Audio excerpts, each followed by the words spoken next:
Hello and welcome to Podcrushed. Hello. Hello. I'm out of breath because I just had to walk my dog. My very old dog. He's definitely getting old, guys. He's like borderline incontinent right now. Poor thing. It's not great news for anybody who loves dogs, which isn't me. Moving on.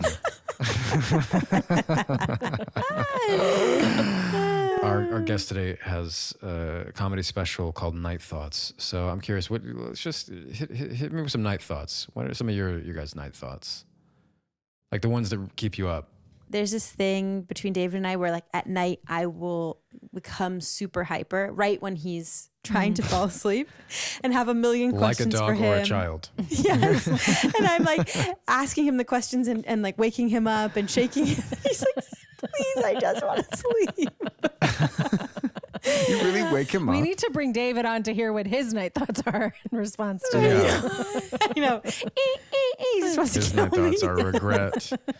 Constantly, I'm wanting to know from him, like, who would you marry when I died? Like, if I died prematurely, That is who would you want to be with? Like, out of the people we know. Sociopath. He's never answered.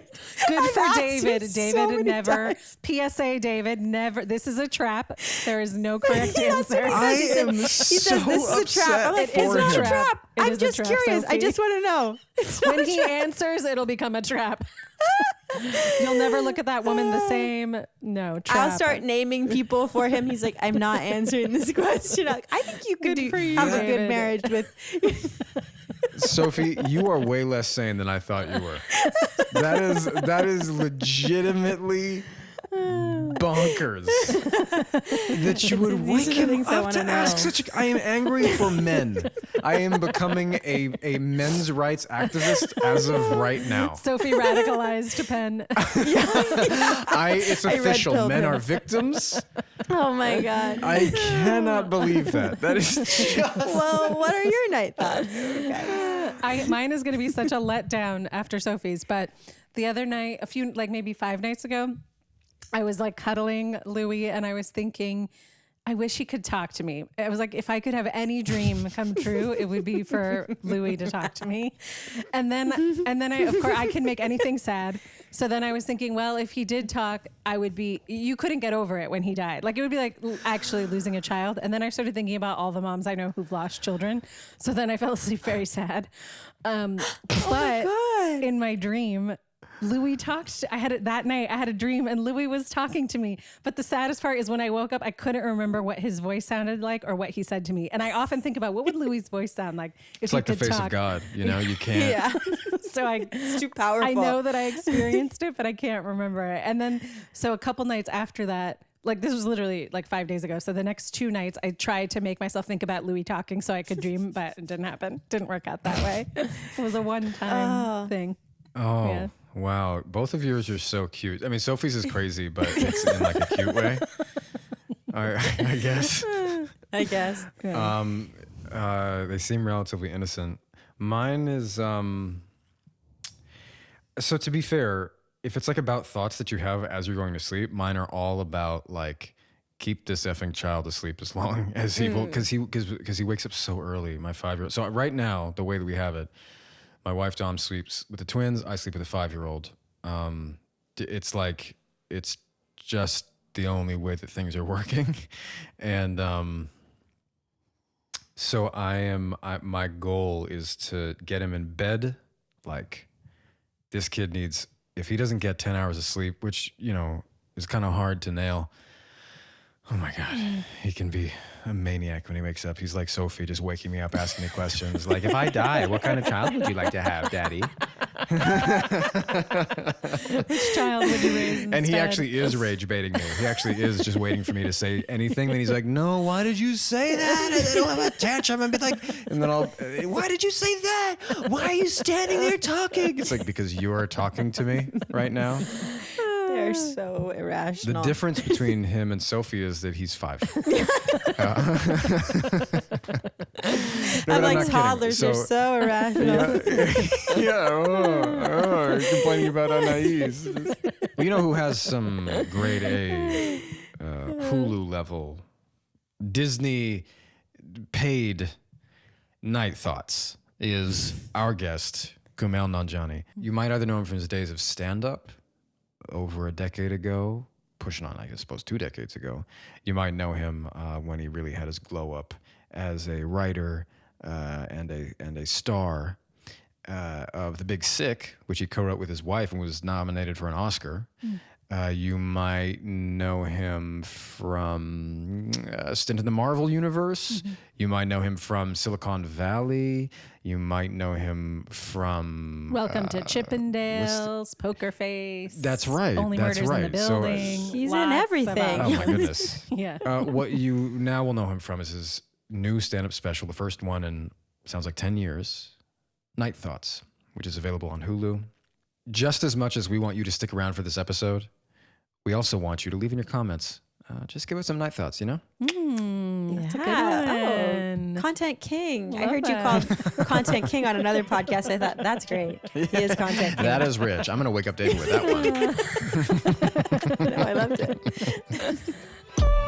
Welcome to Podcrushed. We're your hosts. I'm Penn, I'm Sophie. And I'm Nava, and I think we would have been your middle school besties. avoiding the slow dances together. Give us a snapshot of life for you at 12. So this is what happened around 11 or 12, maybe even earlier, slightly earlier, but this is a big moment. My cousin, who was much older than me, I was visiting him, and he lived in another country, and he closed the door, and he came and he sat across from me, and he was like, "So do you know what fucking is?" and, and I was like, "No, I have no idea. What are you talking about?" And so he explains in great detail. I don't know why. I wasn't particularly close with this cousin. He was my just, for gosh. some reason, he was like 2 or 3 years older than me, which at that age is so much older. Yeah. For some reason, he could not wait to explain to me in great detail what fucking was. Was he right? Like, did he get all the points right? He do you was think? very accurate. I knew something was up, like not to get too dirty, but I knew that there was too much infrastructure down there for just like what I was using it for. Right. Like I Too knew much there was infrastructure. more I like to that's it. a good way to put it. Yeah. And I had before that. Sorry, you started at 12. You told me to Yeah, go to that's fine. 12, Hey, so- listen, No, this is this 12. is our fault. Please. We take responsibility. Yeah. I had noticed already that I was like, whenever I look at a poster of the movie Beastmaster, something strange starts happening. And I was like, I feel like this is a major discovery I've made. And when I grow up, I'm going to become a scientist and find out why this is happening and come to the world and be like, for whatever reason, whenever I was a big fan of like fantasy movies. I was like, whenever I watch fantasy movies, there's a physical change that occurs. And I don't know if you guys have noticed this, but for me, it's like really 1-to-1. Like it's 100% of the time. I remember having the same thoughts. That's so funny. Yeah. I watched Beastmaster recently, and I'll tell you, it's still a perfect batting record on that movie. Regards to this. And so I'm turning red. I know it's hard to tell with my skin color. And so he explained it to me in great detail. And then I had another cousin who was like, I was like, hey, this other cousin told me this thing. And this cousin was a couple years younger than me. And he was like, oh, so we should both, what we're going to do is, and he told me, my older cousin told me how to masturbate. And so me and my cousin were hanging out, and he was like, okay, we're both going to do this. I'm going to go into the bathroom first and then do it. And then you're going to go in and you're going to do it. Okay. Is this within the scope of this Right. podcast? Is At this- least Yeah, it was. yeah, I it thought is. you were going to It say is. you went in together. I was going to say. No. I want to clarify, like there was nothing inappropriate with any of these cousins. Like when my cousin told me that, there was truly nothing about it that was, it was only weird in the way It wasn't that I'm creepy. It wasn't, Yeah. well, I mean, Okay. I wouldn't say it wasn't, I would say it wasn't intentionally creepy. But yeah, you suddenly, that's what I mean. it's a lot of information to lay on a is. 12-year-old. Like from Yeah. going Yeah. from knowing nothing to like knowing all that is a lot. And so I talked about this a little bit in my stand-up, but I remember my cousin went in and he was in there for like 5 minutes. He came out and his face was red. And I asked him how was it, and his mouth moved but no sound came out. And and then I remember he had a BB gun and he went out and he shot a crow. I was like Whoa. I know, that's another horrible apex memory. of masculinity for your cousin. It was a horrible memory. And you know, this cousin who I'm still very close with all my cousins. He always loved like BB guns and he loved like learning to drive. And at this age, for me, I never felt like this is a whole other thing. I never felt like I was manly enough, you know, and I sort of knew that about myself and I didn't like that about myself. Anyway, I went in and God, guys, there's too much detail. It was like, it was so quick.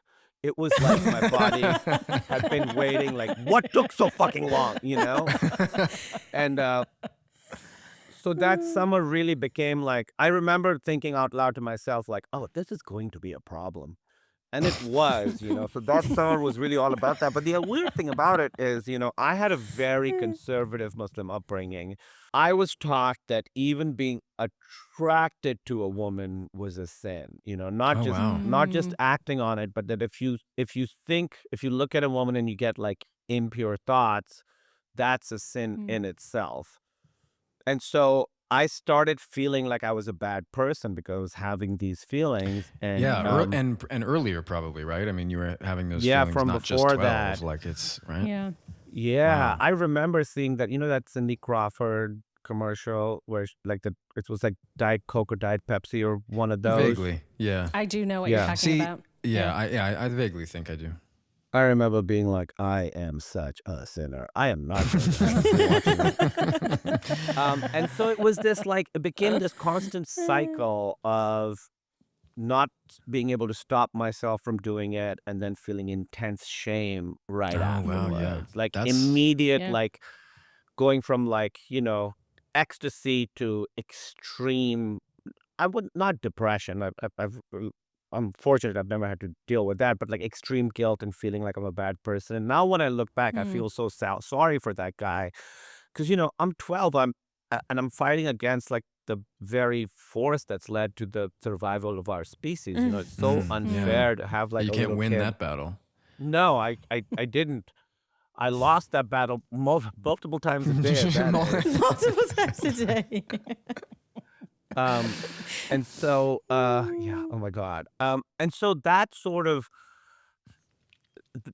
cycle really played in my head over and over and over and over. And it really wasn't until like sort of a few years ago, I'm 47 now, I was into my 30s when I realized like, oh, I have always thought of myself at my core as a bad person who's pretending to be good. And it goes back to that period because I was having these feelings. I was taught that those feelings meant there was something wrong with me.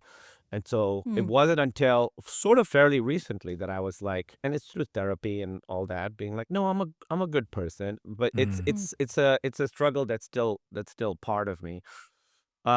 Other than that, which is a huge thing, my sort of those years, 12 to 15, 16, were really, really great. I really had we have a big, very like connected family. I grew up in Karachi, Pakistan, which is sort of like, it's like, I think it's like over 20 million people. It's like very much like wow. the New York of Pakistan. It's a concrete jungle, people everywhere. It's loud, you know. It's like a very exciting city. It's also in many ways a dangerous city, but it's a really exciting place to grow up in. Had an extended family and we all went out to dinner every Friday, like this huge 25, 30, you know, we get a massive table and I loved my family and I have a very fun, very loud family. So that stuff was all really good, really fun. I was obsessed with movies and video games. So in that period, once a week I'd go to the video store, get like 7 VHSs, watch a movie every single day. I wasn't really like a going outside kid very much. Like I wasn't like hyper social. I really wasn't. And that's kind of what I did. I played video games. I watched movies. I was very good at school. I studied all the time because I was like, at that age, I realized like, okay, I felt I had not much going for me. I was like, I'm not good at sports. Girls aren't interested in me. All I really have is I can work hard and get good grades. So that was sort of my identity at that point was, oh, I'm the guy who gets good grades. And I studied more than anybody I knew. I studied a lot. I played video games and watched movies. And that was sort of my life from about, 12 to 15 or 16. And I really loved it. I'm curious of this picture that you painted, Kumail, 12 years old, masturbating all the time. All the time. And I want to know, like, what were the conversations? Were you able to keep that to yourself? Like, did your parents ever find out? Were there any conversations between you and them about like your body, your sexual impulses, sex, girls? Or did you go back to your cousin and say, "What have you done?" No. Are you joking? Bringing up sex to my parents? What? Did they bring it up to you? No, we No, still never. haven't talked about it. We never talked about it. We were not taught about it in school. We do not talk about it. It's the contrast between my parents' relationship with all this stuff and my wife, Emily's relationship. She grew up in North Carolina, and her family is, I think, sort of very open in a way that's fairly rare too. So they would call sex wrapping Christmas presents. So like when we started visiting her in It North could be a little Carolina, bit confusing. yeah, if anything, stuff is getting unwrapped. And so when we would visit them around Christmas, when Emily and I were just like going to our room in the basement, they'd be like, "Are you guys gonna wrap Christmas presents?" I'm like, "I do not want Oh to my have God. this interaction with you." Like I think, enjoyed how uncomfortable I was with this, Yeah. Oh my God.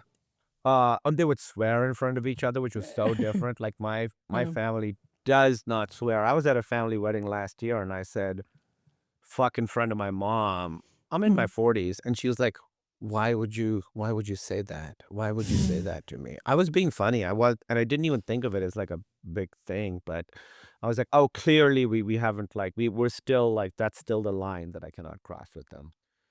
So no, not at all. Obviously, I think they knew. I did this thing again. I've talked about this in my stand-up where I had 2 VCRs, and you could. I don't know. I might be older than you guys. I don't know, but you could like record movies. Like you could hook them up and Oh yeah, yeah. make Mhm. copies of VHSs. Yeah. So I got so obsessed with it, and I would feel bad, but I got obsessed with it. I would get like porn tapes from friends, and I had all these movies, I was a big movie fan, and I would record scenes in the middle of the movies I had. So like, I've never actually Right, seen. to bury it. Yeah, to bury it. I've never Yeah, seen the yeah. movie Enemy Mine, but I But you still played haven't it seen many it. times. But I've seen, I know, there's like a little moment right before the good stuff starts that I've seen. This is Yeah. It's high and tech. Yeah. No, it was, I mean, just because I needed to protect myself so much. So when my parents were out of the house, it was, I would have to like record this, and I would have to record it before I masturbated, because I knew that once I masturbated, I wouldn't want to do it because I feel so bad. And so it really felt like there were 2 versions of me. There was the version of me Yeah. that was into this stuff, and the version of me that hated the version of me that was into this stuff, Wow. Yeah. Yeah. So it was a lot of, I think for all of us, when you're going through puberty, it's such a uncontrollable thing. If you have got travel coming up, visiting family, heading abroad, or maybe you've got a dream trip for the new year, imagine feeling confident greeting people where you're going in their own language. Rosetta Stone makes it easy to feel more connected and have a richer experience wherever you go. With 30 years of experience, millions of users, and 25 languages to choose from, including Spanish, French, German, Japanese, and more, Rosetta Stone is the go-to tool for real language growth. Rosetta Stone fits your lifestyle with flexible on-the-go learning. You're able to access lessons from your desktop or mobile app, whether you have 5 minutes or an hour. For me, my 16, nearly 17-year-old. He is now in, I think, Spanish 3. He could speak probably nearly fluent Spanish if he had someone in the house to speak Spanish with. I really want to be able to deliver on this. I would love to have, well, deep conversations in English, and maybe we can order food in Spanish. That's where we'll have to start, naturally. Rosetta Stone has been really helpful for doing just that. I love how their True Accent feature gives real-time feedback on my pronunciation. It's helping me feel a little bit more confident, sometimes a lot more confident in my Spanish speaking abilities. Don't wait. Unlock your language learning potential now. Podcrushed listeners can grab Rosetta Stone's lifetime membership for 50% off. That's unlimited access to 25 language courses for life. Visit rosettastone.com/podcrushed to get started and claim your 50% off today. Give a gift that keeps giving. Go to rosettastone.com/podcrushed and start learning. I will never forget the time that I went to Italy to meet my sister and my best friend, and my flight was delayed out of Rome, and I missed the meeting point with everyone and didn't have a cell phone, so I couldn't tell them. So my friend and my sister waited for me for hours in the airport, then finally left, and then I got locked out of the Airbnb and literally roamed the streets of Venice in the middle of the night while it was raining, like not knowing how to get in touch with anyone. It was an absolute nightmare. And after that, I promised myself that I would never, ever be in a situation like that abroad again, where I didn't have a way to communicate with people easily. So literally, that just wouldn't have happened if I had packed the internet, which is exactly what Airalo lets you do. Your phone probably supports eSIMs, which is where Airalo comes in. Before you even leave, just download the Airalo app, pick your destination eSIM, choose your plan length and data amount, install it, and boom, you're connected the moment you land. It really is that easy. That means no surprise roaming fees, no airport kiosks, no desperate hunt for weak public Wi-Fi. Just pay for the data you need and top up anytime. You can stream, scroll, text, navigate, and even video call home without stressing about your bill. Airalo works in over 200 destinations and is trusted by over 20 million travelers. Honestly, I just wish I'd known about it sooner. So do what I do. If you have an international trip coming up, download the Airalo app now or visit airalo.com. That's AIRALO.com. Use code PODCRUSH for 15% off your first eSIM. Terms apply. What were your experiences around actual like crushes and love and heartbreak with other people? With other people. Thanks for clarifying. I really liked this girl in, I think it was the 5th grade or the 6th grade. I won't say her name, but I really liked this girl. And, at the way our school worked was you'd get a rank at the end of the year. Like I said, grades were very important to me. So you don't just get like a GPA or whatever. It's like you're first in class, you're second in class, whatever. And she was always first and I was always second. And I was completely taken with this girl. And I don't know how, but somehow my family figured out. It was my cousin, a different cousin's dad, who's like this lovely, lovely man. Actually, there's so much here. Anyway, he sort of, I don't know how he found out that I had a crush on this girl, and he would tease me about her all the time. Like he was a little more like open with this stuff than my family was. My family would never talk about this, but he would be like, "Oh, how's that girl? How's she doing? How are her grades?" I don't know how he figured out that I like really, really liked this girl, but I remember when I was a kid, when I was around that age, so I guess this is around 12 earlier, I really wanted to be, like I loved comic books. I really wanted to be an artist. Like that's what I wanted to be. I wanted to be a cartoonist. But I was very, very bad at drawing. I just could not do it. And I remember very specifically, there was one assignment where we had to draw a hand. So I was drawing my left hand, with my right hand looking at it, and I just could not get it right. It was awful, and I was erasing, and I was doing it again. I was erasing and doing it again in art class, and it just got worse and worse, and you could see where I'd erased it. It looked like an alien. It was horrible, and I remember I finally was like, it was towards the end of class, I can't get it any better, and I thought this is the best I could get it, and I took it up to my art teacher in front of class. This girl was there. I do wonder what she's up to.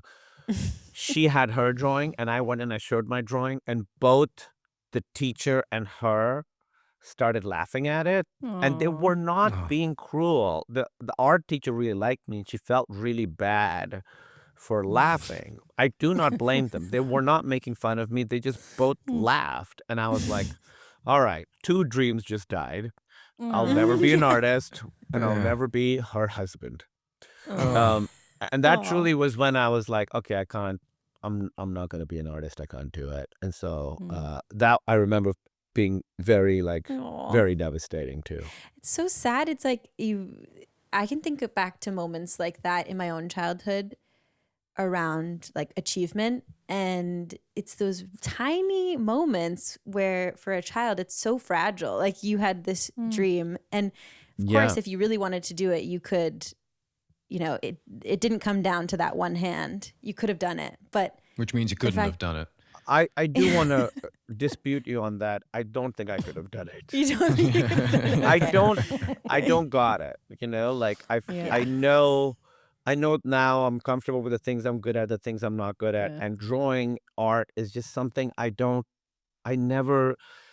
the amount of time I put into it, I would draw all the time, and I never got any good at it. At that age, often, we find, for instance, at 12, I moved to LA and started acting, and I was professional at that age. So, Wow. we do find that at 12, there's at least the beginning stirrings of, if this is somebody who's become a performing artist, a writer, a creative professional later in life, usually there's something on the horizon there at least. Did you have a sense that was writing? Because it seems to me like you're a writer, I mean, yes, Yeah. there's much else that then blossoms from that, and you do other things, but you're kind of a writer at heart. I mean, it seems like you said that. What was your relationship to writing at this point? I do.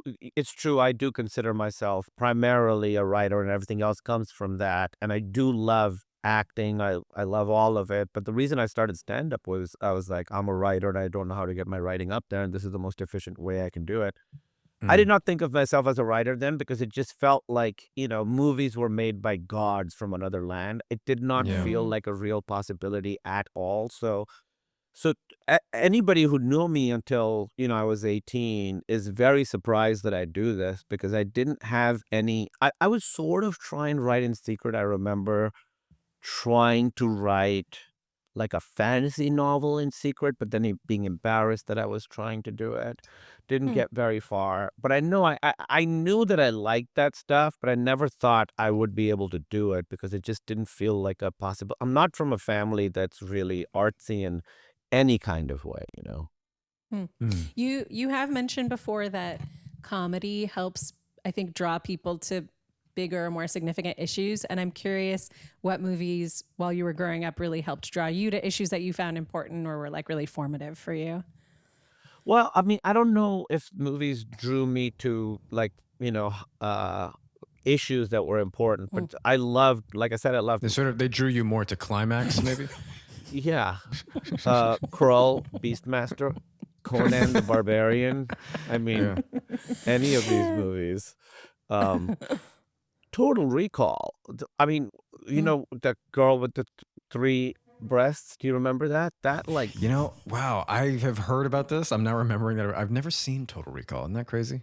I think it's a great movie. I haven't seen it in a long time, but when I saw it as a kid, it blew my mind on many different levels. 3? Yeah, I was like, oh wow, The possibilities are much- endless. I have so much to learn.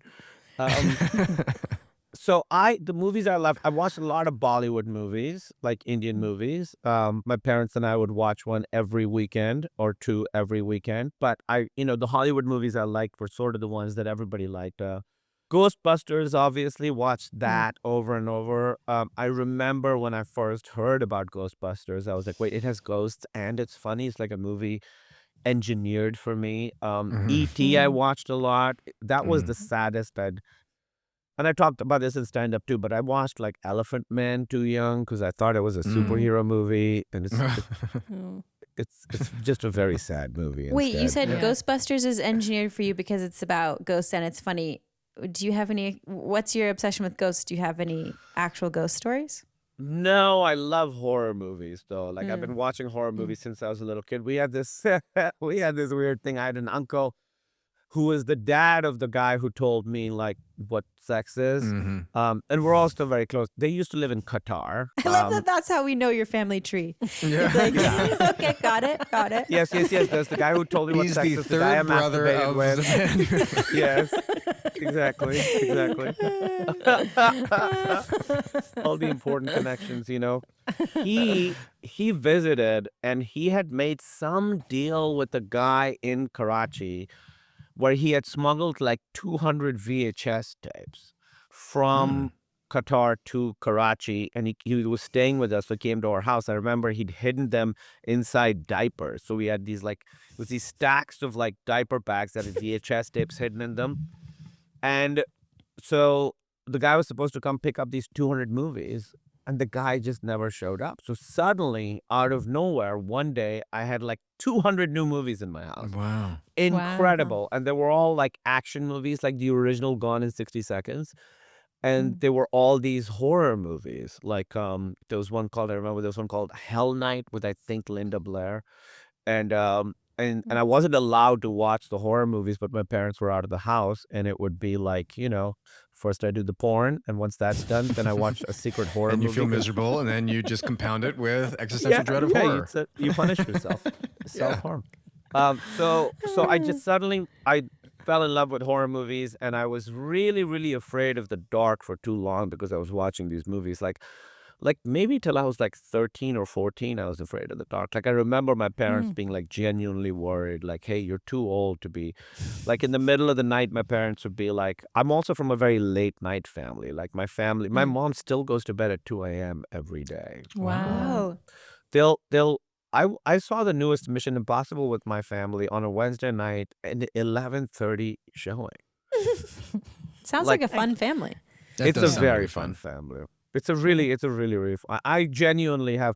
I just did a stand-up tour, and when I was in Toronto, I have a lot of family there. So we went out afterwards, and my wife's family was there, and I was just like, "Look how fun my family is! It's a great. Oh, It's such a fun that's such a great family. feeling. That's so Lovely. nice, Kumail. It'll probably be relevant later, but I do just want to touch on the fact that, you know, in your new special, you've said other things, and then of course, I mean, I know you drew at least some, you know, you touch on like this particular kind of relationship with parents that isn't autobiographical in The Big Sick, but you just make a lot of references, and then you say something about your dad in the new special that I thought was just really telling, that he got in this major accident, and the first thing he did, it sounds like the first thing, he basically crawled out of the wreckage and called you. Yeah. Is that right?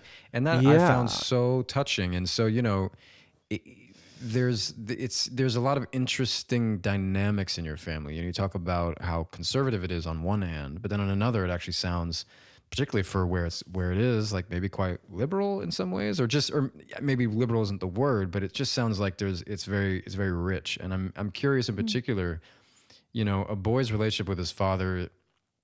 There's, you know, I mean, there's nothing like it. It's a thing, and I'm curious if you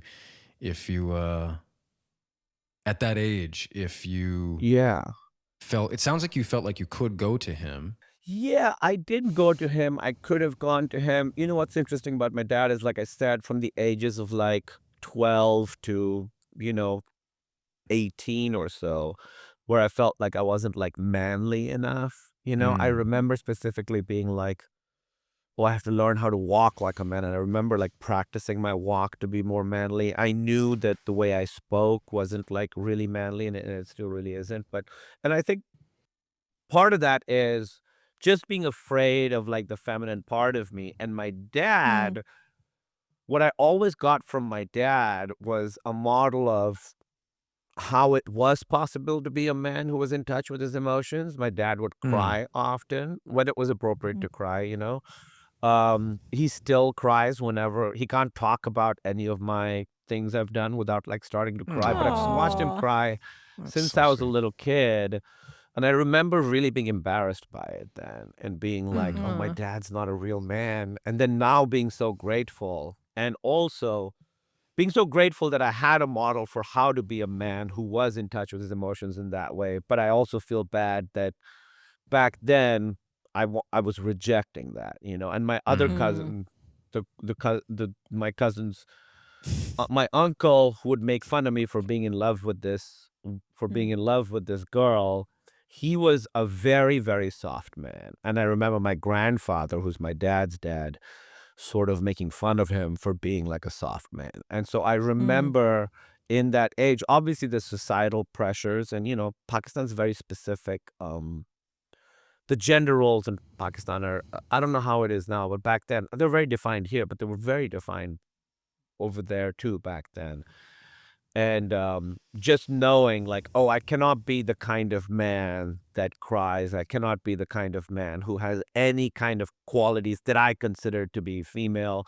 And then this shame at not being good at sports because men are good at sports, that kind of stuff. And I talk in the special about how long it took me to be able to admit when I'm sad or when I'm scared. All that comes from that. And it's also like just the pressure you put on yourself. It wasn't really from specifically my family, certainly not my dad or anything, but all that kind of stuff from 12 to 18 or whatever really kind of fucked me up, and it took me a while to try and unravel all that. Because when I was a kid, the other movies I really loved that I watched over and over, I loved Sound of Music and I loved Mary Poppins, and I would watch those movies over and over. And then going even into my 20s and being like, I don't like musicals. Musicals are not for men. And then it wasn't really until a few years ago in the pandemic, actually, where Emily and I started watching musicals. And I was like, oh, I love this genre. Like, I love how dramatic it is and how expressive it is. And it took me so long to come to terms with the fact that I am very sensitive. My feelings get hurt very easily. And that's just what it is. I have to be able to like admit that and sit in that. Like even now, I've been like pitching a movie and every rejection hits me very deeply. And Which, by the way, I think is a very masculine thing, actually, because what man is not extremely sensitive in my experience? I think that's true. I think that's exactly right. And I think the trouble a lot of men get into is when they don't admit that, and then it turns into anger and it comes out in these sort of calcified, unproductive ways. Because I talk about in my special about how, we're sort of taught as men that anger is the only manly emotion, sadness is weakness, fear is weakness, even happiness, when you watch like sports, men watching sports, when something good happens, they go, ah! It turns into aggression immediately, Actually, so I really started to feel that. I've thought that, but then, when you have a child, you start to see the world kind of fresh through just kind of necessarily. It can happen because you realize they're seeing this thing. When I love watching soccer, like European football, like good soccer. And sorry, maybe is that maybe a political thing now to not? No. The MLS, sorry, but when he's now 5, but when he was like maybe 2.5, I think he might have seen somebody scored a goal. And I think I remember looking over at him and he was just kind of like, because these men look like they're going to rip each other apart, and it's hard to explain. Yes, it is it's hard like to they're explain. happy. And make no mistake, that boy is seeing these men as like, this is what happy looks like? Yeah. Like that's confusing. I mean, that's confusing. It is. I mean, that's the modeling we get, and sometimes it's on purpose and often it's not. And Sophie, what you were saying about men being sensitive, I think that's so true. I think right now, without getting political, we are watching very sensitive men who cannot admit that they're sensitive ruining the fucking world. Like, I could think of the people that we would think of like, oh, this guy's ruining the world. You could see how sensitive they are and how much they hate that about themselves and how they want to be strong. I think of them as these like tiny little boys piloting man suits, like these giant mech things that want to be strong, but you could see how much it hurts them. And I think it's tremendously destructive. No, absolutely. 12 to 18, where it's like really formative and you're sort of figuring out what person you are, what kind of man you're going to be. I felt the things I did. I've talked about this before. The things I did ended up really working against me. Ended up working against my own like happiness. I think it ended up giving me a lot of anxiety, and it wasn't. And then all through my 20s and 30s, I was different. I was like, oh, I'm cool. You asked this earlier, were you cool? In my 20s and 30s, I was like, oh, I'm cool. I dress a certain way. I do this, whatever it is. I go out, I go parties and Mm. all this. And it wasn't really until a couple of years ago that I realized, like, oh, I'm the exact same person I was when I was 14. I just like that guy now. That's the only thing that's changed is that So sweet. I like that guy. And I do really, it was hard. It's hard for everyone at that age, but now when I look back on it, it was particularly hard for me, and it was particularly hard on myself, and it led to me having like still a bad relationship with food. I think I don't want to. I'm not saying I have an eating disorder or anything, but I do have a disordered relationship with eating, and it all comes from that, from wanting to be a certain kind of guy. No, that's very relatable. The other big thing that happened that was really like seismic for me around that age was I was in the same, I switched schools at like grade 6, and then grade 6 to, you guys have 11 years of schooling here, right? We have 13. We kindergarten and then 12 years of That's like right, first yeah. grade. So they're through like from senior grade year. 1 to, it's grade to grade 12. So we have an extra year. We have 13. We have kindergarten and then 13. So when I got to college, I was a year older than everybody. So we go to college. You Oh, guys okay. generally would graduate high school at 18. We generally would Yeah. graduate high school at 19. So it's Right. like a year longer. And my last 2 years, so it would have been the 12th grade and the 13th grade, I moved to a different school because I wanted to come to the U.S. to study. Like the plan for our family was always like, I go to a school that primarily has instruction in English, and then use that to sort of try and get into a college in America. And that's how I ended up in Iowa. I'll let you guys know about that. But my last 2 years, I went to a school that was particularly good at placing kids in American colleges. And so I went to a school that was kind of a rich kid school, and I was not a rich kid. I would say we were like middle class.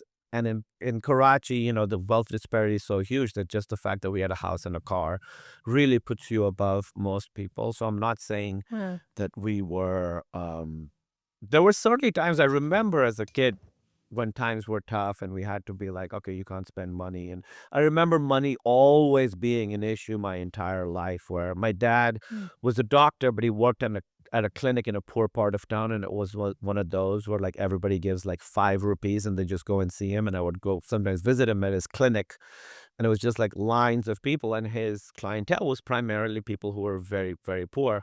So we were okay, but money was always like tough. It was like good and bad times. And I went to the school where they were all like really, really rich kids, like these kids are like very, very wealthy. And those last 2 years in this new school were absolutely fucking miserable for me because I had a crush on a girl that ended up dating one of the cool kids. And then she dumped him, and then her and I kind of dated for a very little bit. So I went from invisible to like suddenly very visible. And then I was really relentlessly bullied for those 2 years. And I'd gone from a situation in my school before that where I was a nerd, but everyone kind of liked me, like I had one of these where like I got like detention once by mistake, and it was a total like Breakfast Club situation where I became friends with the bad kids. So I was Love friends that. with the nerdy kids, but also like the bad kids kind of liked me. So I was like, I had a pretty good, like I said, I wasn't super social. I wasn't going out, but everybody liked me at this school.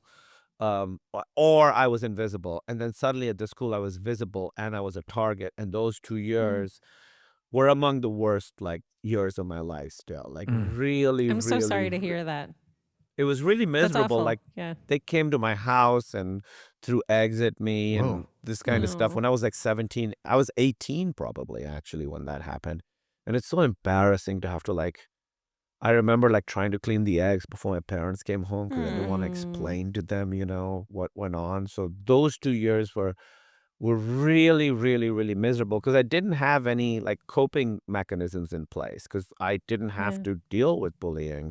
I came from a very supportive family. I was in a school situation that was pretty good for me. And then suddenly to be like relentlessly targeted, people coming to my home, like it was, those 2 years were really, really tough.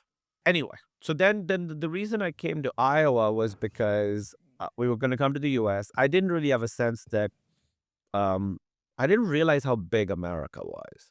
Because I knew America from movies, and you see like New York and LA, and that's it. You don't see Iowa. I hadn't seen Field Yeah. of Dreams, so Yeah. I did not know. And so I just applied to a bunch of liberal arts schools because I didn't know what I wanted to be. And I applied to a bunch of liberal arts schools in like tiny towns or like rural areas because I was kind of like, oh, I've lived in a big city. I want to see what that's like.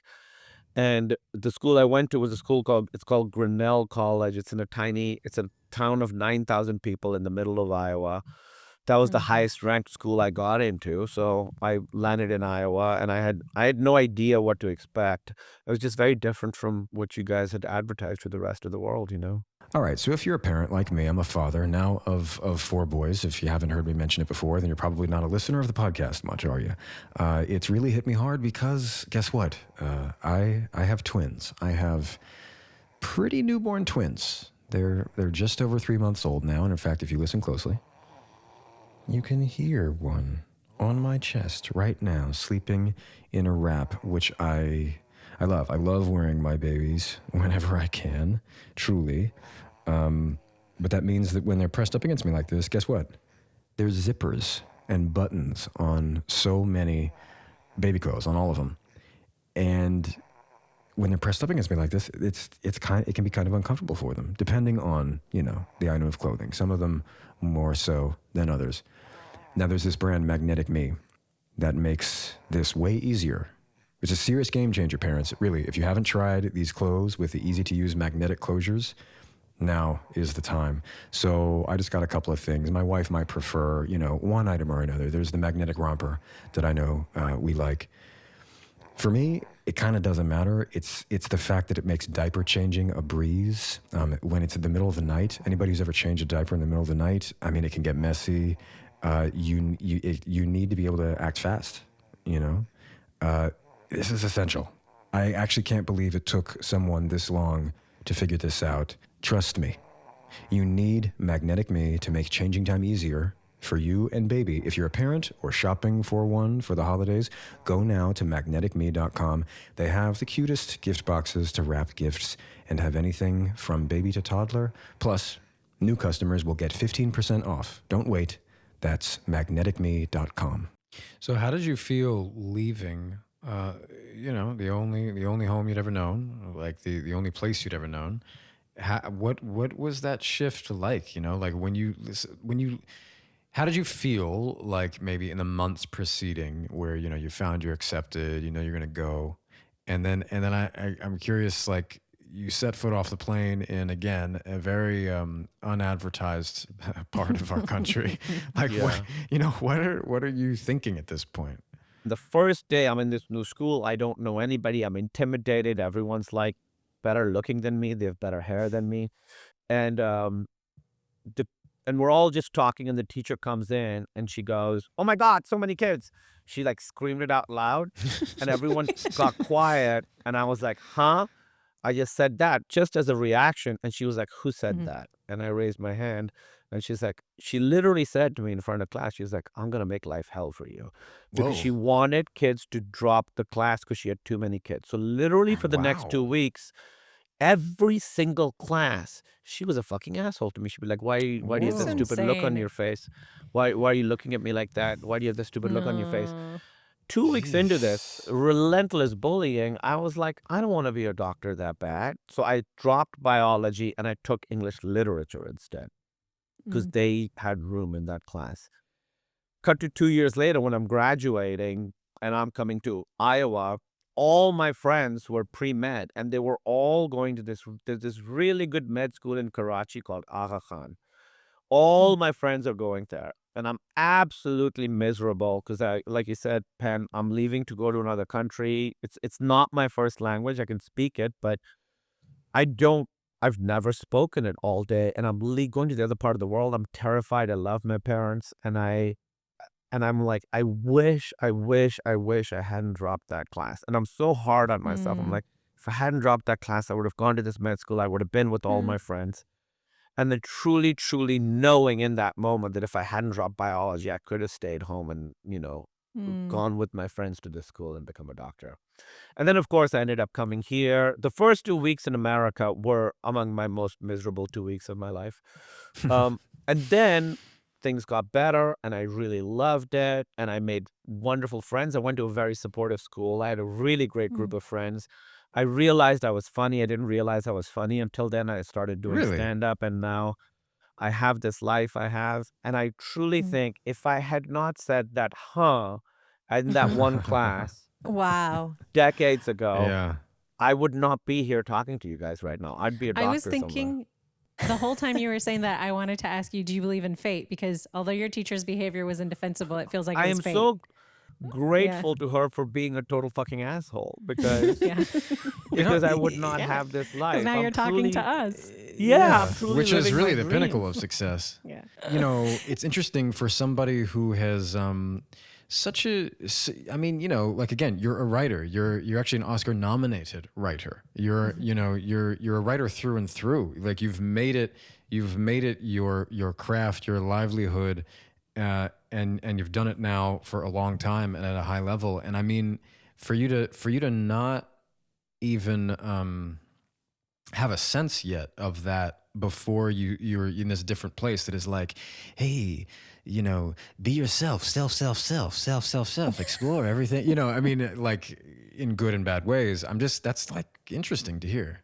Well, that's such an interesting thing you bring up because that's sort of the American narrative about itself. It's all personal freedom, and there's good there, Yeah. and there is a lot of bad there.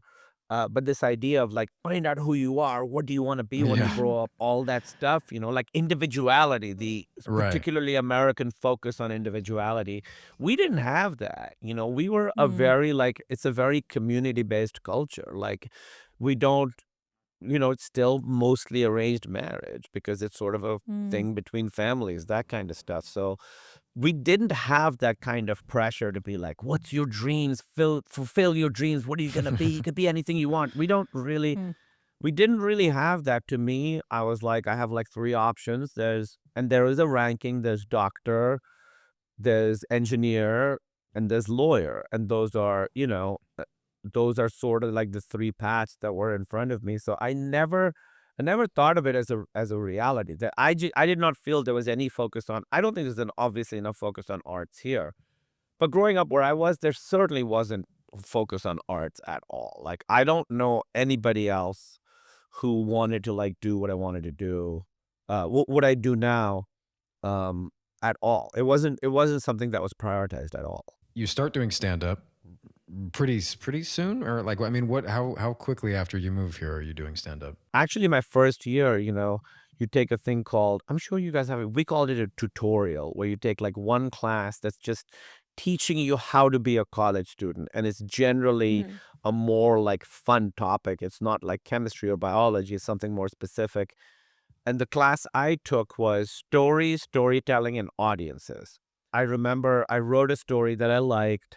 And I remember like running it over and over and over again in my head. I remember in the shower just running that story over and over again in my head. And then I remember performing that story in front of class. And it was kind of thrilling, you know? It was like really exciting. It was like a horror story that I wrote, like a sci-fi horror story. And I remember it had like a big like reveal punch at the end, the last line. So I was like, all right, I got to nail that last moment. And I felt in that, I felt like I did nail it, you know? So it was like really thrilling. It was really exciting. And right around that time, I'd sort of really come out of my shell. And because you're living with people, there are kids all around you. I was in the dorm. It's sort of unavoidable. And people were genuinely really interested in me because they're like, you're from Pakistan. What's that like? People were like genuinely curious. And I'm so grateful I went to a place like Iowa, because if I'd gone to like New York, nobody would have given a shit about a Pakistani kid. But in Iowa, they were like, what is that like? Do you have refrigerators? You know, that kind of stuff. We did have refrigerators. We didn't have microwaves. At least, and now I'm sure we do. We did not have a microwave. Anyway, and so I sort of started making a big group of friends, and I sort of started realizing that I was funny because people would tell me I was funny. I remember once I was sitting with a friend of mine, outside my room, and we were just chilling out, and I was just like being funny to her and making her laugh so much that she couldn't speak. Oh, And that's I so was like, nice. oh, this is a great feeling. I remember specifically just like riffing and her laughing like that. And I'd also really, really, really fallen in love with stand-up, um, like from in college. I'd never really watched stand-up. I didn't grow up with stand-up. But over breaks, I would go to my uncle's house in Georgia, and I would like be up all night just watching HBO comedy. They had this series called One Night Stand where comedians would Yeah. do half hours. Gotten obsessed with Conan O'Brien and Letterman, and I was just watching this stuff, and I was just devouring stand-up, and I just truly fell in love with it. And my junior, but I'd never done anything, but I just loved it so much. And then my junior year, we had a little coffee shop on campus called Bob's Underground, like tiny coffee shop. And this one kid who was older than me set up like a stand-up show. And it was just like college kids going up and doing stand-up for the first time. So I went and watched. And I remember being so jealous of them. And I was like, okay, I have to try this. Like, I was so scared to get up on stage. But the only thing scarier was not doing it. Like, I truly feel like I had no choice but to do it. So I was like, okay, I'll give myself 6 months. If I can come up with something I like, I'm gonna sign up for this next year, and I'm gonna go do it. So I wrote for 6 months. I wrote a bunch of jokes, and I have a friend of mine, Fred, who's still friends with me. He lives in Minneapolis. He was like, "Hey, do you want to like bounce our jokes off of each other?" And I remember me being in his room reading my jokes to him, and he was like, "Hey, this is actually really funny." Like he was kind of like, "What the fuck is going on? Like, why are you good at this?" And I went up on stage, and to this day, again, it's all my friends in the audience. It's just college kids. To this day, one of the best sets I've ever had in my life. I did like a half Wow. hour, which is crazy. You don't That is generally do a crazy. you don't do a Yeah. half hour until you're like 5 years into it. You don't get the opportunity. You're doing open mics 4 minutes.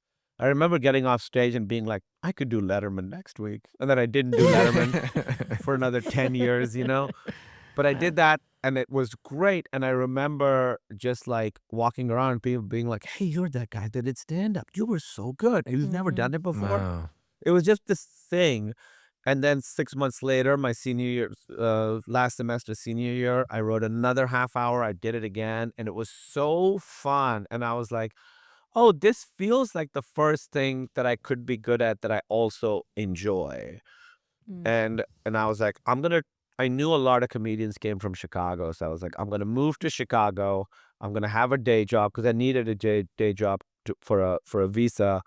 I was like, and I'm gonna really see if I can like do stand up in front of a real crowd. So I moved to Chicago with some college friends. I lived with them, and I remember looking through. We had this. It's gone now. I think it was called the Chicago Reader, and you just go through the thing, and it tells you where the open mics are. And just me going up, signing up, and getting on stage. And I was really lucky. I didn't really bomb until I didn't have my first like bad set until I was 4 or 5 months into it, which is pretty rare. It now I'm old enough that I can admit, and I wouldn't have been able to admit, and this is gonna sound arrogant. It was just right from the beginning, stand up just made sense to me. Like from the beginning, I just understood how to write a joke, how to perform a joke, how to be funny in front of a crowd. I mean, I was terrible, but I was around other people who were terrible, and I just knew immediately. I was like, "Oh, this is something I can do." Um, there are people I know who've been doing stand up for 20 years who've never done well, and I'm like, it is so impressive that you're still doing this. Yeah. Like if I had a bad set in the first month, I would have never done it again. So I'm lucky in that I didn't have that. Did you ever bomb on stage? We love a good bomb story, but Oh yeah, I remember the first time I bombed on stage. So I've been doing it a few months, and I was sort of like the new guy in Chicago that everybody was. It's a very low ceiling in Chicago, particularly when it comes to stand up. With improv, you have Second City, and there's a whole system there. We were definitely like the orphans of the Chicago comedy scene. We were doing shows in front of like tiny crowds, like people wanted to watch the Bears, and they'd be like, "All right, and now comedy," and they hated us. I would have hated us. Like you just like I remember once we were at this. I booked a show. I went, and it was like a nice restaurant, like with dates. And then suddenly there's like And now Oh, we're going to do no. stand-up. And I felt so bad for them. I was like, I know you don't want this. I don't want to see this. My first bomb. So I was like 3 or 4 months in, and I was doing really well. And there was one comedy club in town called Zanies, which is still there. Small club, maybe 200 people, but they had like national headliners come through. There wouldn't be like big name people, but there would be people that I'd seen on, doing a set on Conan or The Tonight Show or whatever. And they started having me come up and do like guest sets. So usually a stand-up comedy club, there's a host who does 15, a feature who does 25, and then a headliner who does 45. So they started having me do guest sets, which you just go up and do 7 minutes. They don't pay you, but it's like fun exposure. So I started doing that, and it was going pretty well. And I remember one time I went up, and for whatever reason, it just wasn't working. And how stand-up works is the basic structure. Now it's different, but the basic structure is you start with your second best joke, you end with your best joke, and in the middle is all the stuff that's not as strong. So you start strong, you end even stronger. So I got up, and I was always very nervous going up. I got up, I did my first joke. It got nothing. So then I moved up my final joke, which is my best joke, up to the beginning. It got nothing. So now I've got 6 minutes left, and it's all my B material. All the good shit is gone. All that's left is the bad. And I remember being up there, and every line feeling like a physical punch in my gut. Like it felt like physical pain. And I remember watching the faces of the people, and they weren't even angry at me. They would just felt pity for me. They felt sad that they were like, oh, he thought he could do this. Why did he think he could do this? That was I remember the face of this one woman looking up at me, and she just felt so sorry for me. I'd rather that they hated me, They didn't even hate me. They were like, "Aw." So that was the first time I remember just what it feels like to really, truly bomb. But I'd had enough good sets behind me that I was like, okay, I got to get back up and do it. So that is a very, very memorable bomb. Another very memorable bomb, if you guys like hearing these stories, this is years and years later. Now I've moved to New York. I'm doing well in New York. I've maybe done some TV. I've written for a TV show. I'm doing well. And have you guys been to Bonnaroo, the comedy festival? No. Do you know what it is? No. So Bonnaroo is this huge comedy festival that happens in the middle of nowhere. I gotta look up. I thought Bonnaroo was a music festival. Yeah, It me is a too. music festival, but they started having comedy. Okay. Yeah, it's a big music festival. Like when I was there, it was it's in Tennessee. When I was there, like Metallica was playing, and I got booked to do it, and it was a big deal because they have like 4 or 5 comedians, and I was like sort of the cool new guy doing comedy in New York. Like when I got to New York, because I had 6 years of Chicago under my belt, I was able to hit the ground running, and I was able to like get a lot of stuff very quickly in New York. Like the fact that I waited so long to move actually worked in my favor because I had like a bunch of material. I felt confident on stage. Anyway, I got booked to do the show, and the lineup I was so excited. The lineup was me, Amy Schumer, when we were both the same level then, Todd Barry, who's really funny, who I'm a huge fan of. I used to listen to his like on my Discman. I would listen to his album on the way to work on the bus, and Triumph the Insult Comic Dog, Robert Smigel. So this was the show, and I was like, I cannot fucking believe I'm here. And you were a huge Conan fan growing up too, so that huge. must have been. I mean, I still and now I'm friends with Conan. Whenever I see him, I have to turn off that part of my brain that's like, oh my God, it's Conan O'Brien. I only have that with 2 people, and that's Conan O'Brien and David Duchovny. When I see them, I kind of have to go like, pretend you're not talking to Fox. That's interesting. Mulder I right might now. feel the same way if I met David Duchovny. I mean, we had Conan on, and the entire interview, it was just like, how are we interviewing Conan O'Brien? This is very difficult. Conan is lovely, and I've seen a lot of my stand-up heroes kind of curdle and become people I am disappointed in. Conan's the opposite. Conan is the platonic ideal of how to be a straight white male comedian. 100%. That's very well That is put. so I true. totally Yeah. agree. Yeah. Yeah, He was he's- so gracious with us, by the way. He didn't need to be like, it was such He's a so lovely sweet. experience. He's like, he's kind of, you're right. He's the platonic ideal. He's kind of perfect. Yeah, he's absolutely wonderful. So I remember Emily and I go into the trailer in the back behind the stage, and we open the door, and the Triumph puppet is just laying there on the couch, and Emily's like, Weird. Yeah. we've never seen him without a hand in him, you know? We've never Yeah. seen him dead. We were like, oh my God, I Yeah. can't believe meet Robert Smigel. He's so kind. He's so lovely. By the way, Robert Smigel is a great guy. I saw him recently. I got to induct Conan when he won the Mark Twain Award. I was one of the people who got to like speak. Oh, right. and Yeah. You hung out with Robert Smigel again. I love that guy. Anyway, he comes in and introduces himself to me, and I'm friends with Amy, but I meet Todd Barry. It's really exciting. And the show is it's Triumph hosting. Triumph goes up first, does a bunch of bits. It's me, Amy, then Todd. So I'm up first. And it's a big tent, and this festival is super fucking hot. This is the only tent on the entire grounds, you know, and these people have been doing mushrooms for 3 days. They're dehydrated. Yeah. They come into the tent sometimes so they can just like take a nap, you know. So it's not a good environment for stand-up. Nobody's gonna do well. So I get up on stage, these people are there, and it is going particularly poorly for me. Triumph went up, did well. I go up, and it is not going well for me. It is not going well for me. And they start booing me. This crowd starts booing me. And I sort of kind of turn on them. I get really angry, and I start yelling at them. I get really angry. I start yelling at them, and I kind of win them over. And they turn around, and now they're like laughing and applauding. And I'm so angry at them. I'm like, no, have the courage of your convictions. I want you to continue to boo me. And I made them boo me for the rest of the set. And when I got off stage, I remember my friend Nick Thune was there, was a very funny comedian, and he was like, what the fuck was that, man? I made them boo me. And then I got off stage, and Robert Smigel came up to me, and he was like, next show you're going to be closing.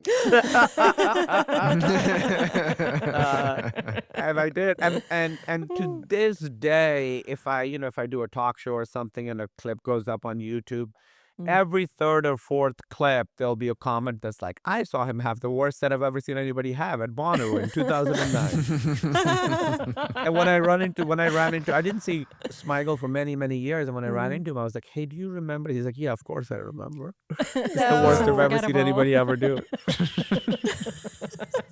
That's so funny. I feel like I've seen clips recently of people, I don't even know if they have any credentials behind them, but saying like things like, you know, nobody's actually thinking about you as much as you're thinking about you. But then every so often you have an experience like that and you're like, no, people are. they are thinking about that time I bombed. It's so true. It's so true. My therapist is so wrong. Yeah. People are thinking about me. That's so true. It is because, you know, for these kids, they were like, oh, who's this guy? Why is he here? He shouldn't be here. He's terrible. And then seeing me in other stuff now and being like, oh, wow, strange. I've seen the trajectory. Yeah. Let's talk about Night Thoughts, your new special. You had a gap sort of between you've done amazing acting projects. Unfortunately, we won't have time to talk about Nobody them. knows what you were doing in No, that I mean, time. doing so Nobody's much. paying attention. But I'm curious what it was like for you, like the first night where you were testing out the new material, how it felt to come back to it after a bit of a break. So from I would say 2014 to about 2023, I wasn't really doing stand-up. I was focusing on acting. I was really loving acting. And it was during the actor and writer strike. I was like really frustrated creatively. I'm about to go shoot this movie and suddenly there's a strike. I can't do anything. And for years I had this feeling. To be honest, I did not miss doing stand-up. I did not miss the feeling of stand-up. Really? Wow. What I hated. No, I didn't, because I find acting to be very exciting and very challenging. Like I find it still like I have more to learn in stand-up too, but I have much more to learn in acting, you know? And I'm very aware of that, because with stand-up, you're doing it yourself. With acting, you act with someone and you're like, oh my fucking God, where is all that coming from? How do I do that? What you're doing, how is that? How does that happen, you know? And so, but I didn't miss stand-up. I felt creatively satisfied. What I missed was the feeling of being good at something that I'm not good at anymore. And I hated that feeling. I hated the feeling of I hated how intimidated I had become by stand-up at the thought of doing stand-up. And when I would think, I remember there were a couple of years in New York. Like I said, when I first moved to New York, for me creatively, my 2 years in New York were the most just creatively fruitful time for me. I was writing all the time. I'd really figured out my stand-up voice. I'd figured out how to be on stage. I'd figured out how to really be myself on stage in a certain kind of way. I was writing a lot. The best jokes I've ever written were in those like 2 years. I was just like writing all the time and it was going great. And I remember in that period having the thought, I was like, I could go up in front of any room and do well. And as I left stand-up, being like, that seems like a different person. I can't imagine being the person who could ever have that thought. And I hated that feeling. So what I did was, and I'd sort of gotten up on stage here and there. I hadn't really done stand-up, but I'd like done little bits here and there. And it had never really like awakened anything in me. And so I said, okay, I want to see if I could still be good at this. And I want to see if I could still enjoy it.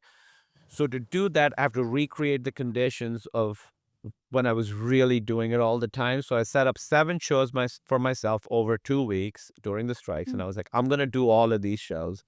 And at the end of the 2 weeks, I'm going to decide if this is something I want to do again. And then that final show felt a little bit like old times. And that's when I was like, okay, I'll go back.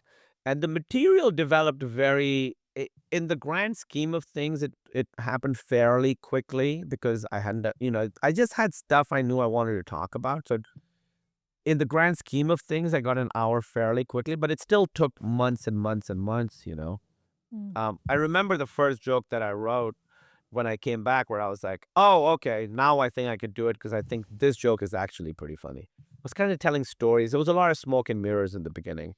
What was interesting was my first 2 weeks back on stage, I was doing really well because people hadn't seen me on stage in a while. I was like a surprise guest. People were excited to see me. And I was so nervous on stage that I ended up being very present. So there was something like very like it just felt it felt like I was just really present when I was there. As I got more comfortable on stage, I started doing less well. And it was kind of surprising. The first 2 weeks I did well, and then the next 2 weeks I wasn't doing as well. And I was trying to diagnose it, and I figured out, oh, what's happening is I'm defaulting to how I was on stage 10 years ago because that's the muscle memory of it. But I'm a different person now, and it's feeling disingenuous. And the audience can tell that I'm being something on stage that I'm not as a person anymore. And so once I figured that out, I was like, okay, I know I want to be good at this, and I want to figure out how I don't know what I am on stage now. And so I decided to go up on stage for the next 2 weeks and not try and do well, not be beholden to doing well, and just lean back and just see what comes out, just see how stand-up comes out, And when I did that, when I went out and was like, all right, I just want to be super comfortable and see what happens, that's when I sort of started taking steps towards figuring out who I am on stage. And I would say that's when I really started doing it again. And that was really exciting to be like, okay, this is who I am as a person. This is how that comes out on stage now. Now, what is the material that goes along with who I am as a stage and what I want to say as a comedian and an artist right now? And it was interesting, because I talk about this in the special where I look different than I used to. And so Emily was the one who told me, she was like, you can't be on stage the way you were back then because people's experience of you is very different now. You look different on stage. So the way you are on stage has to be different. So all that stuff took a lot of experimentation. Yeah, it makes me, I've always wondered about this, but listening to you speak about it makes me like, I don't know exactly how to ask the question because like comedy is just so not my world. But as you're, so much of comedy is writing, and we always hear comedians, specifically stand-up comedians, speak about writing. I think stand-up comedians in Hollywood have this interesting they garner a very unique sort of respect because you guys are sort of like directors, editors, actors, and producers all in one. At least when that's what your set is. You're directing it and you're editing it because that's your delivery. And so what you just described to me makes me think of like how much is just what role your stage presence, your persona plays in the writing. Do you know what I mean? Like it's kind of I don't know exactly how to separate them, but I feel like they're distinct, and I just wonder how broadly how comedians approach it. But I guess it sounds like for you, you had to. Did it mean? Do you feel like it made your approach to writing purer because you weren't relying on this sort of previous rhythm or like method of delivery? Yeah, there's a lot there. That's a very insightful question. I think point perspective and point of view is by far the most important thing for a comedian. That is truly all that matters. I just did this Netflix show where I sort of it's like a reality show with comedians where I went and watched a bunch of comedians and sort of worked with them a little bit. And all I care about, I don't care how funny you are. I don't care how well you do with the crowd. All that matters is, are you on stage doing something in a way that nobody else can do? Like what every human being is completely different. How is that relating to what you're doing on stage? How are you doing something on stage that Yeah. only you can do? And for me, I remember very specifically when I was 4 or 5 years into stand up, my first few years in stand up, I had a very mannered persona where I wouldn't take the microphone out of the stand. I would play up my nervousness. I was kind of doing a whole thing because I was very nervous and it was easy for me to like fall into that. And that kind of like nervous timing was really working for me. But I remember 5 years into it, I'd seen like an episode of Star Trek that I really loved. And I was like, oh, too bad I can't talk about it on stage because my persona doesn't allow for it. And I was like, wait, that's a huge red flag. With stand up, it's so pure, as you said, I should be able to talk about anything I want. So then it became a very intentional project for me just to blur the line between me off stage and me on stage. And when I came back to do stand up, that was really my intention. I was like, I want to be 100% myself on stage. Of course, I'm not giving all of myself to the audience. There are parts of me that are just for me and my family and my wife and my friends. But to be 100% completely authentic and true to myself on stage was um was the goal, because I was like, I'm coming back to do stand up. It's really hard. I like being at home with my wife at night. I'm taking time away from my relationship, so it's gotta be worth it. There's gotta be something worth saying to be doing this again, to be traveling all over the country again, doing this again. And so for me, it used to be when I would write stand up, I'd think of something funny and say it. And then this time I was like, no, what are the things I want to talk about and how do I make them funny? So I have a long bit about my cat being sick and medicating her. And I was like, this to me is a very unfunny thing. It's heartbreaking to me that my cat is sick. It's so important to me that if I don't talk about it on stage, I'm not being true to myself. So much of my days is spent worrying about my little cat. So I was like, okay. That's really sweet, especially because we've seen it. And so for you, the way that I'm sorry, I just laughed when you said that it's not funny, that it's heartbreaking for you because It was funny. Yeah. Well, I'm just remembering the good Christian girl, and that's Yeah, to me, good Christian you know. girl. You guys, and I'll say this because you'll know it when you watch the final special. She passed away last month. And I'm sorry. it was the saddest I've ever been in my life. And then last week we got a new kitten. So, but we put a little thing at the end of the special and we say, in loving memory of Bagel, our sweet Christian girl. Anyway, so That's to me, it that's was actually like, really gonna hit people when they see it, when they Yeah. see at the end, because we just saw it without the little I know we really were addendum. like, we really talked about it, but I was like, I owe it to her. She's in the marketing materials too. So like in the billboards and posters, it's me and her together. And we were like, should we take her out? I was like, no, we shouldn't. This is what it is. Like if I want to be truly authentic, this is part of it. This is what life is. And I wanted to like really try and communicate some truth about existence as I see it, right? So I was like, okay, I have to figure out how to make this funny.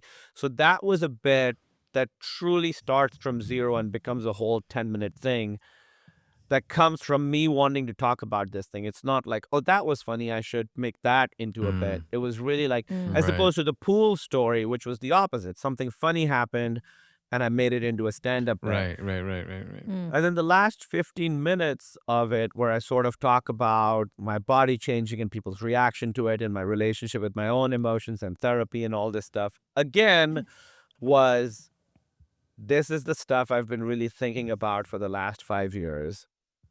I need to be able to talk about this on stage. Otherwise, I'm doing a disservice to myself. I don't know if I'm going to keep doing stand-up after this. So I need to figure out how to say all this stuff in a way that is funny and interesting to the audience.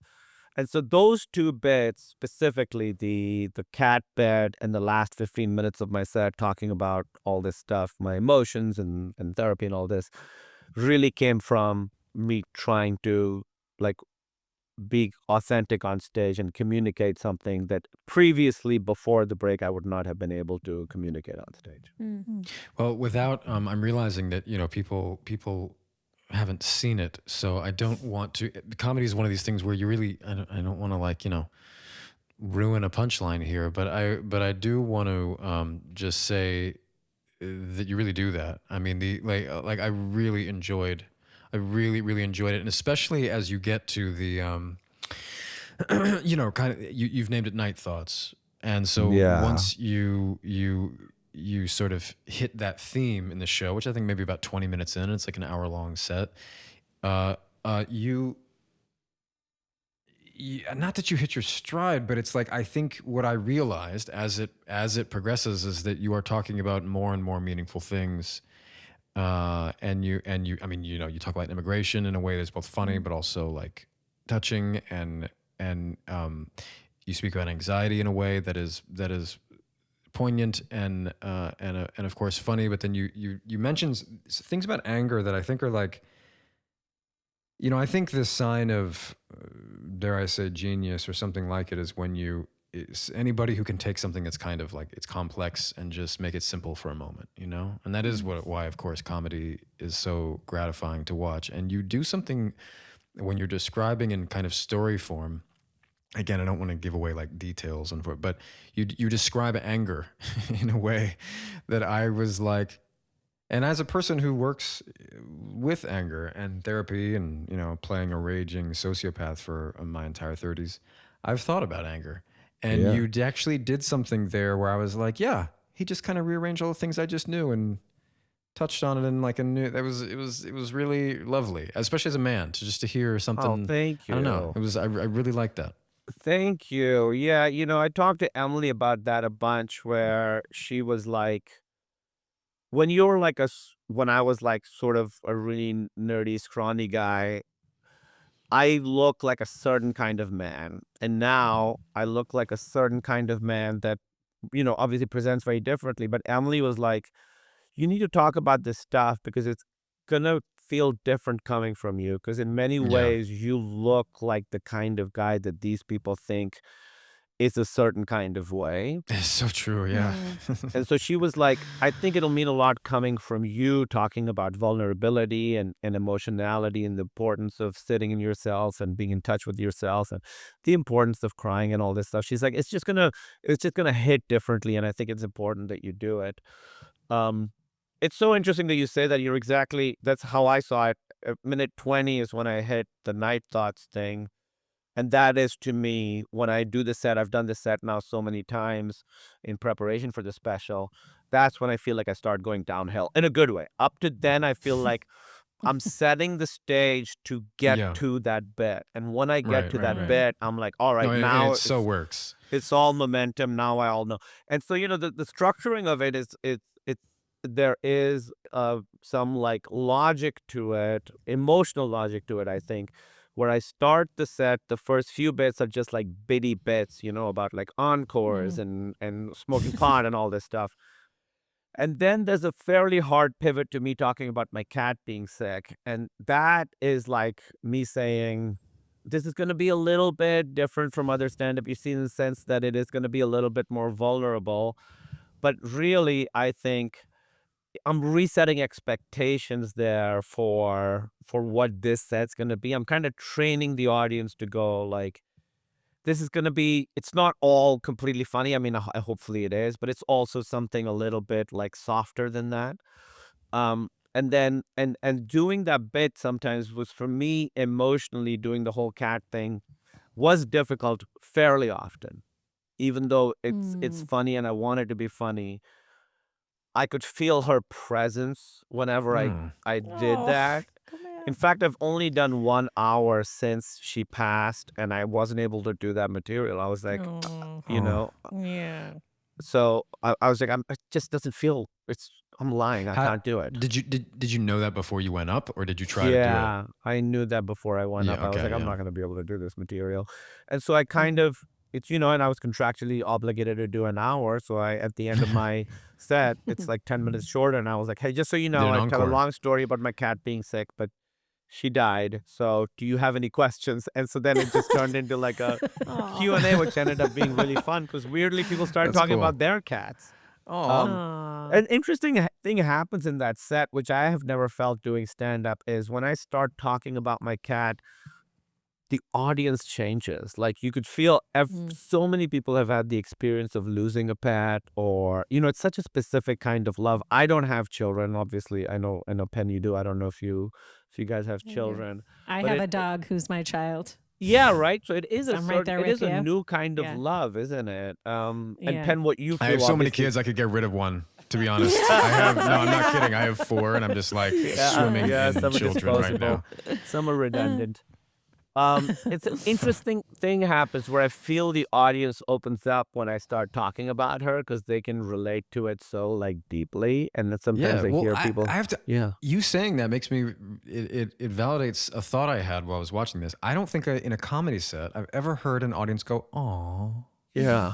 and they do Yeah, it it's once. interesting. They do it once, and I was like, "Wow, that's." Yeah, it's an interesting thing, and it's not something that I had anticipated, but it really changes how people start receiving the show. And then after that, I think they're like, okay, now you're in a place where I can talk about anxiety, where I could talk about emotions and all this stuff. After that, I feel like all the tough part, all the heavy lifting is done after the cat bed, and then I feel like they're really open and ready to receive this other stuff. And again, I don't mean to say like it really is an hour of jokes. It's an hour of No, it stand-up. is. It's funny. That's what I wanted to do. I wanted to do an hour of stand-up.